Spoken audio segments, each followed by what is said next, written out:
Do you think it's a Western obsession, the idea of girls' education, that the Taliban must educate girls? So much aid is being withheld until the Taliban will educate young women. But from where you sit, does that seem right? Pakistan has not yet recognized the Taliban government. So as far as a Western obsession, no, I absolutely disagree. It's not a Western obsession. It is, it should and is our obsession as modern Muslim nations. I mean, particularly from a Pakistani perspective. We have had the first female prime minister in the Muslim world. We have incredible women's representation in our National Assembly, in our parliament, sort of active participants in all forms of life in Pakistan.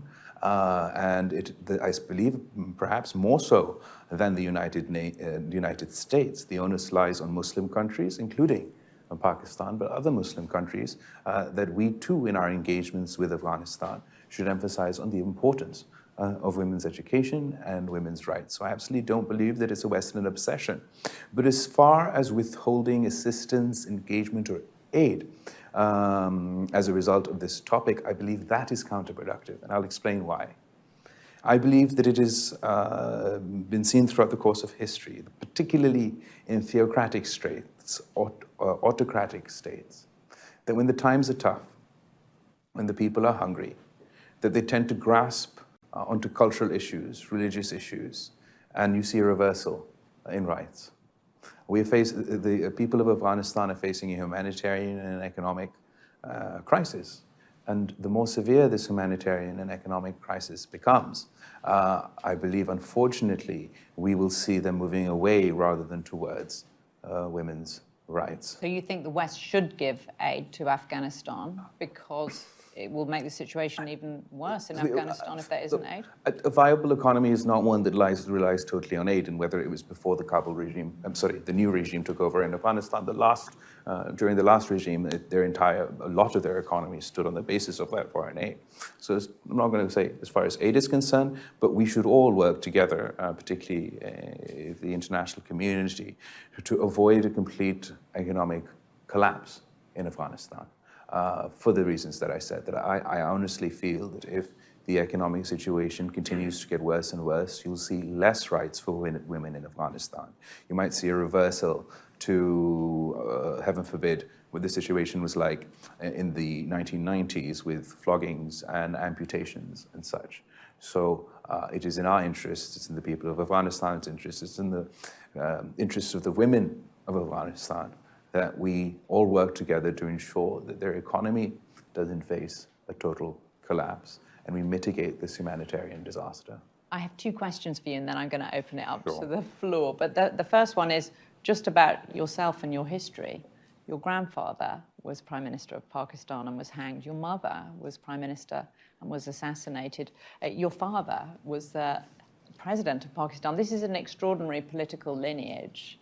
How does it make you feel the burden of responsibility on you at this moment?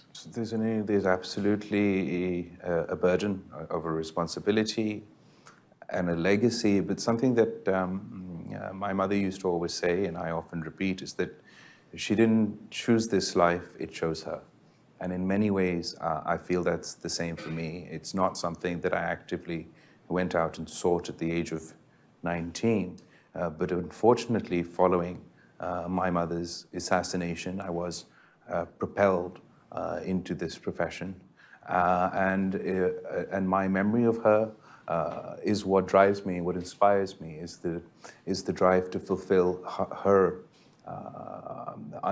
incomplete mission as far as her belief in democracy, in human rights, in a left-of-center approach to our economic injustices.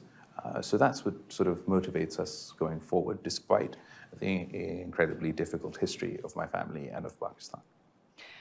As someone who's both British and American, I have to ask you about cricket, because I see that the England cricket team is playing in Pakistan after a bit of a hiatus.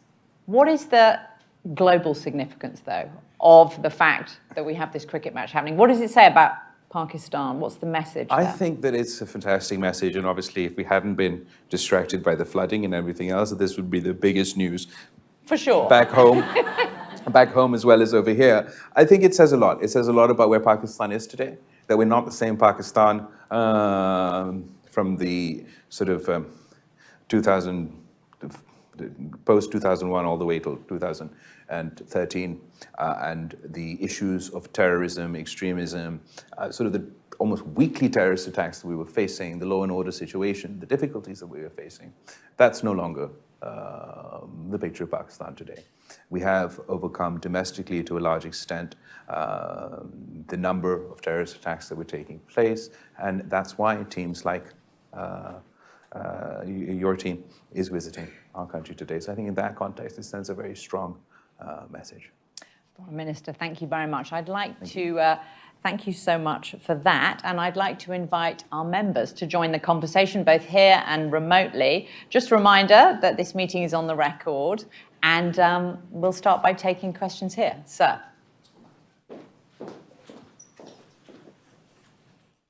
Thank you very much, Mr. Foreign Minister, for your great comments. Appreciate it.